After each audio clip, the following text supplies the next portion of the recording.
हमारे प्रधानमंत्री, लोकप्रिय प्रधानमंत्री का 75वां जन्मदिन था 2 दिन पहले।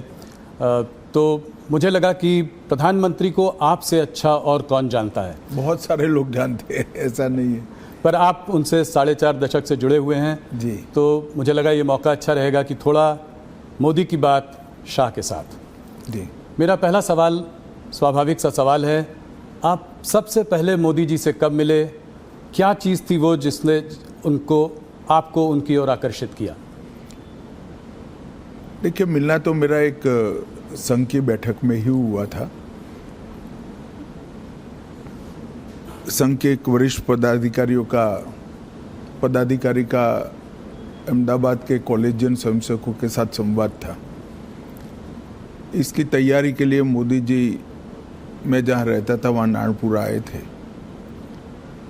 10-15 युवा स्वयंसेवकों के साथ वो कार्यक्रम में क्यों जाना चाहिए और संघ के काम के उद्देश्यों के बारे में बताते थे।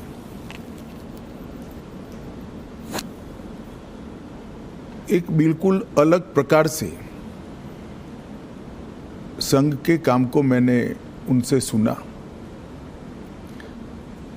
और कार्यक्रम में किस उद्देश्य से जाना चाहिए इसके बारे में भी युवाओं के लिए एक सटीक टिप्स भी थी और एक प्रकार से लंबे समय के लिए मार्गदर्शन भी था। इतने छोटे से एक महानगर के 1000-1200 युवाओं के कार्यक्रम के लिए इतना बारीक प्लानिंग करना, ये बहुत बड़ी बात होती है। मैंने भी नीचे के स्तर पर काफ़ी काम किया है और वो ही बताता था, उस वक्त भी बताता था कि नरेंद्र भाई जो करते हैं वो मन से करते हैं और जो करते हैं वो अल्टीमेट उद्देश्य के साथ जुड़ा हुआ होता है और इसी के कारण बड़े बड़े परिणाम मिलते हैं। कमोबेश मेरे क्षेत्र के ही युवा थे, बहुत सारे युवा प्रभावित भी हुए थे, कार्यक्रम में भी गए थे और उसमें से काफ़ी लोग अलग अलग क्षेत्र में, कोई संघ में ही काम में आगे बढ़ा, कोई विद्यार्थी परिषद में बढ़ा, कुछ लोग भाजपा में बढ़े, अलग अलग काम में काफ़ी आगे भी बढ़े। तो लोक संपर्क और लोक संग्रह, लोगों का संपर्क करना, लोगों को काम के साथ जोड़ना और संपर्क और संग्रह के माध्यम से अल्टीमेट गोल अचीव करना, जो लक्ष्य है उसकी प्राप्ति के लिए रास्ता बनाना, ये उस वक्त हम सब युवाओं के मन पर बहुत गहरी असर छोड़ गया और आगे चलकर इसके कई सारे उदाहरण उनके जीवन से इसी प्रकार के मिलते रहे, जिन्होंने आज दुनिया के सामने जो नरेंद्र मोदी जी है उसको बनाया है। आपने प्लानिंग की बात करी तो 1995 तक भारतीय जनता पार्टी गुजरात में अपनी पूर्ण बहुमत के साथ कभी सरकार नहीं बनाई थी। उसके बाद लगातार आप लोग 7 चुनाव जीतते रहे। इसमें मोदी जी का क्या रोल रहा? इसमें प्लानिंग और उसको आप किस तरीके से देखते? भारतीय जनता पार्टी गुजरात में तीसरे नंबर पर थी। कांग्रेस, संस्था कांग्रेस से बनी जनता पार्टी और फिर भारतीय जनता पार्टी, और तीसरे नंबर पर भी हम 11 एमएलए के साथ थे। तो एक प्रकार से गुजरात में पूर्ण रूप से इतनी मजबूत सरकार बनना और इतने साल तक चलना, एक कल्पना करना भी बड़ा दुष्कर काम था। गुजरात में जब 2-3 साल लगातार अकाल पड़ा, तब पहली बार शहर के छोटे छोटे कार्यकर्ताओं को उन्होंने नेता बनाकर गांवों में न्याय यात्रा लेकर घुमाया। अकाल के लिए जहां राहत काम होते थे, जहां भ्रष्टाचार होता था, कांग्रेस की सरकार थी उस वक्त, उसको उजागर करना, न्याय यात्रा लेकर जाना।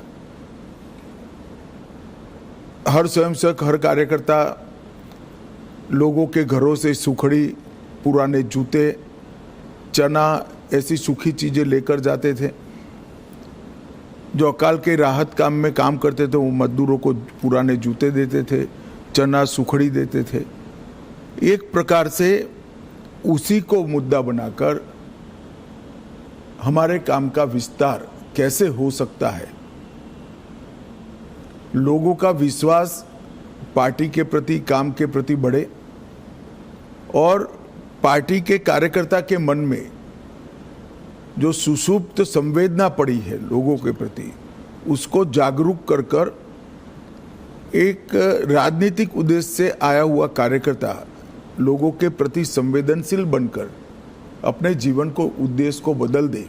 ये दोनों काम वो न्याय यात्रा के माध्यम से हुए। दूसरा, मुझे पूरा देश का मैं दावे के साथ नहीं कह सकता हूं, मगर बाद में मैं अध्यक्ष के नाते पूरे देश का दौरा भी करा, तो कई प्रांतों में पुराने कामों की मेरी चर्चा हुई है। मैं इतना कह सकता हूं, कमोबेश किसी भी प्रांत में बूथ समिति को इंस्टीट्यूशनलाइज करने का काम नरेंद्र मोदी जी ने जब संगठन मंत्री थे तब किया था। पहली बार भाजपा की सदस्यता को बूथ के हिसाब से रजिस्टर में, उस वक्त कंप्यूटर वगैरह नहीं होते थे, हाथ पेन से रजिस्टर बनाए जाते थे, उसको सूचीबद्ध करना, इसकी सदस्यता का जो शुल्क आता है इसका हिसाब रखना और फिर उसका सत्यापन, ऑडिट भी करना, ये व्यवस्था बनाई गई। और मुझे बरोबर याद है, मैं उस वक्त उनके साथ ही दौरे करता था, मेरा हिसाब किताब का काम था और ऑडिट का काम था। लगभग गुजरात के 80% जिलों में बूथ समितियां, मंडल समितियां, जिला समितियां, इसका रिकॉर्ड बनना शुरू हुआ और वहीं से एक स्ट्रक्चर्ड ऑर्गेनाइजेशन के बेस की शुरुआत हुई। वो रजिस्टर के आधार पर कौन पार्टी छोड़ गया, कौन कितने लंबे समय तक काम किया, छोड़ गया तो क्यों छोड़ गया, ये सारी चीज़ों की समीक्षा भी होती थी, मीमांसा भी होती थी। और उसके कारण गुजरात में हम सब जो युवा उस वक्त नए आए थे, वो सभी को संगठन का काम करने का स्ट्रक्चर, तरीका क्या हो सकता है, एक भी भाषण के बगैर जो इस काम से जुड़े थे वो सब लोग समझ गए।